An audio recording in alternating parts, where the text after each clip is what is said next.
ఆ రాముడి గొప్పతనాన్ని మనం ఎంత చెప్పుకున్నా తక్కువేనండి. ఎందుకంటే ముఖ్యంగా ఆకలేసినా అన్నమో రామచంద్ర అంటాం. లేదంటే ఏదైనా గొడవ జరిగితే అరే అయ్యో రామచంద్ర అంటాం. అయ్యో రామ అంటాం. అంత ప్రతి మాటలోనూ మనకి రాముడు మన జీవితంలో ఉన్నాడని అనుకోవాలి.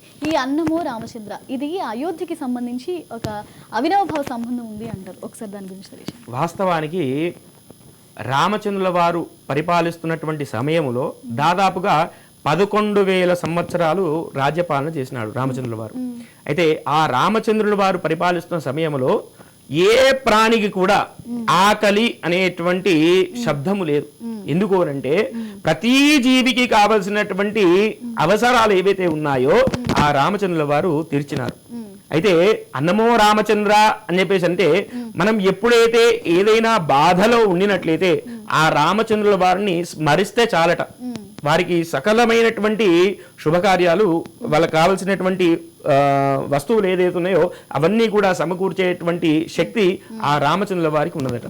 అయితే పూర్వమున ఒక ఋషులు శ్రీరామచంద్రుల వారు వనవాసం చేస్తుండగా కొంతమంది ఋషులు వారు రామచంద్రుల వారి దగ్గరికి వచ్చి మేము ఎటువంటి యజ్ఞగతులు చేయలేకపోతున్నాము, ఇవన్నీ కూడా రాక్షసుల ద్వారా ధ్వంసం కాబడుతున్నాయి, కాబట్టి మీరే ఈ యొక్క ఆపద నుండి రక్షించాలి అని చెప్పేసి రామచంద్రుల వారు వేడుకుంటే సరే నేను చూసుకుంటాను అని చెప్పేసి అభయం ఇచ్చినాడట.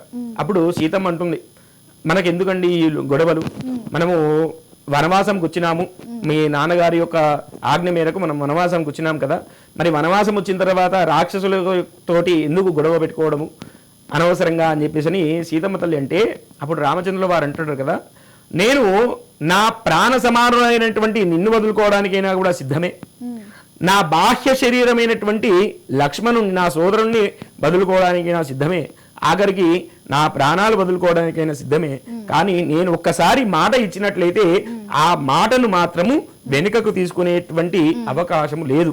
ఖచ్చితంగా నేను వారికి రాక్షసుల బారి నుండి ఖచ్చితంగా రక్షణ కల్పిస్తాను అని చెప్పేసి మాట ఇచ్చినాడట. అదే విధంగా మాట ఇచ్చినంత మాత్రము చేత ఆ రాక్షసులు ఎవరైతే ఉన్నారో ఆ ఋషులు చేస్తున్నటువంటి యజ్ఞకతులను ఎవరైతే అడ్డుకుంటున్నారో వాటన్నిటి నుండి కూడా విముక్తి కల్పించి రాక్షస వధ కావించినాడట. అప్పుడు ఆ ఋషులు జయజద్వానులు పలికించి అన్నమో రామచంద్ర అని చెప్పేసి అన్నారట.